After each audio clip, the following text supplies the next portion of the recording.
Colts, oh, fuck me. Colts, Jaguars. Okay, back to Dolphins, Patriots. Colts and Jaguars. I have Joe Flacco, but apparently Anthony Richardson's going to play. Let's That's go. what I'm hearing. So back in. But it's great matchups. Best matchup for Anthony. Yeah. Best matchup for Richardson. Third best matchup for Lawrence. These guys, I think you probably play them. Richardson scares me. Like he could be out there 2 plays and be gone. I haven't. Oh, I do have him. I put him back in my rankings. He's quarterback 11 and T-Law is 16. So I think these two are both on the radar to play this week if you've got them. Thoughts? Yeah, but if Richardson plays, I'm starting Sam Darnold in the worst possible matchup over Richardson. I just do not want to play this game.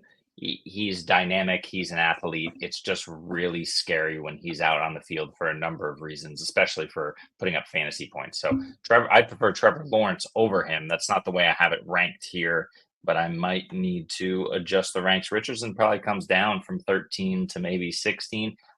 I really just hope they rest him, give him a week, heal up, get 100%. If you have Michael Pittman, do you not low key prefer Joe Flacco in here over Richardson? It's not even low key. Yes. You just prefer it.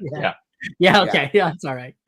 I would entertain the thought of Josh Downs in this matchup if we get Joe Flacco. With Anthony Richardson, it's tough. Like he's a singular asset where he steals the fantasy points, similar to Lamar Jackson. Like these guys that just take all the fantasy points because they rush so much to do those things around the goal line too. So yeah, he's going to be a top 12 quarterback for me. I'm just going to trust he doesn't get injured, and it might happen again. We'll see. T-Law has just been an outright disaster for the Jaguars. Yeah. We're talking like he's been so horribly bad this year. He's trying to do the basically Bryce Young thing, like where he's just regressing to the point like you can't trust him. Obviously, this is the dream matchup for him, so you want to play him. But man, it's just if they lose this game, like I don't know what they do except fire everybody because they're 0-4. The season's basically washed. So at some point, there are going to be some serious changes in Jacksonville. He's quarterback 16 for me. He should produce this week.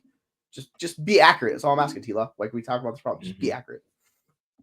Running backs. It's a great matchup for the Colts. I have JT listed on here. It's very unlikely he plays, so it's probably the Trey Sermon show. Not a great matchup for ETN or Bigsby. I don't know what the hell the deal is here with the split. This one's a mess. Like I said, I don't have Taylor in my rankings. So with Taylor out of my rankings, I think all 3 of these guys are outside the top 24.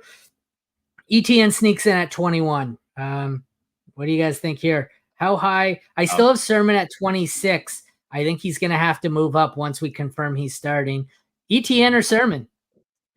Per Bleacher Report right now, Jonathan Taylor does expect to miss practice today, but he's encouraged. His ankle sprain isn't as severe as he thought. Hopes to take advantage of the next 48 to 72 hours and gauge his availability. I don't think he should play. I don't think he's playing, but it does temper my love for Trey Sermon this week. If Jonathan Taylor plays, he's above ETN. If Trey Sermon plays, he's above ETN. I kind of like Bigsby almost above ETN. It's close between those two. Yeah, I actually have Bigsby and ETN relatively close. Whoever the Colts starting running back is going to be, he's going to be my highest ranked player in this game. Yeah. The whole ETN stuff, we're seeing Bigsby absolutely push ETN for snaps to the point of like Peterson feels like he's just going to replace ETN and back him up. Like similar to what we're seeing in Tampa Bay, we're seeing this in Jacksonville too. I get it, ETN's a round 1 pick, but he just has not been good and he's not doing much for that offense. So I don't really want to start ETN. You could do a flex thing with Bigsby. I have him as like my running back 30. So they're relatively close. Trey Sermon's 22. With talking like what Jeff Moeller said, he's probably not going to play. Expects him to miss 1-2 weeks. So I'm going to do the assumption that Sermon's going to play, and I'm fine playing Sermon in this matchup. It's really good matchup. I think Sermon splits with whoever plays. Taylor, I think he's still going to get a healthy share because Taylor's not going to be full go. Evan Hall, I think, is still going to get him. But I think you're right. I think Sermon, is bad. I think Tank Bigsby is going to take over more. I know you said ETN's a first-round pick, but they're calling for Doug Peterson's fucking head. I think at this point he's doing whatever he has to do, and he doesn't give a shit about draft capital. Wide receivers, 5th best matchup for Michael Pittman and the Colts, 10th best matchup for the Jags. At one point, this was easily Pittman, my highest of all these guys. Pretty sure it's BTJ now, but it's a lot of low-end 2, high-end 3s here. I think I could be convinced to play probably 6 receivers here. I don't really want to play Pierce or Gabe Davis as more than a desperation, but I could play a wide receiver 3 for Pittman, Downs, BTJ, or Kirk. I think BTJ is the only one I really like, though. What do you guys think? Yeah, I'm in the same boat. I have these guys 28, 29, 30, BTJ, Kirk, and Pittman. That might change if we get confirmation of Flacco. I'll probably have to move Pittman up just because of the volume I expect, although Downs is pretty high as well. I don't mind playing any of these 4 guys if Flacco is in. Yeah, it's a really good matchup on the edge. They've crushed against the teams they're playing. The Colts, George Pickens 7 for 113, Rome Odunze 6 for 112, Nico Collins 6 for 117. Brian Thomas Jr. I have ranked at wide receiver 17 this week. I'm all aboard the Brian Thomas Jr. train. He's the one guy I have the most confidence in.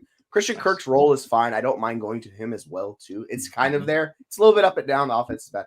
On the flip side, like this entirely depends on Joe Flacco playing or not. Like I'm lower on Pittman. We saw Downs, his like targets per out run. A lot of stuff is really good with Downs, where he's pushing Pittman, and it would not shock me to see him outscore Pittman in this game. So I have Pittman currently at like wide receiver 28. I have Downs at like wide receiver 36.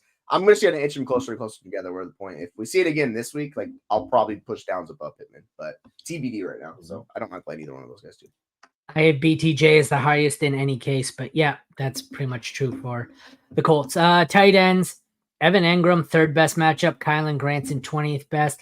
What's the word here on Engram? I don't currently have him ranked. I do. I have him way down at 20, but he's got a questionable tag with, let's see what the latest update. Officially limited with a hamstring injury on Wednesday. They haven't practiced yet today. Blah, blah, blah. It remains to be seen. So they're optimistic that he'll be back, but I don't know. If Engram plays, you have to play him, I assume. Yeah, absolutely. And I'll play Strange as well, especially over whoever the Colts are rolling out at tight end these days. Engram, I love I don't love the matchup for him, but I think he's a nice sleeper given his value.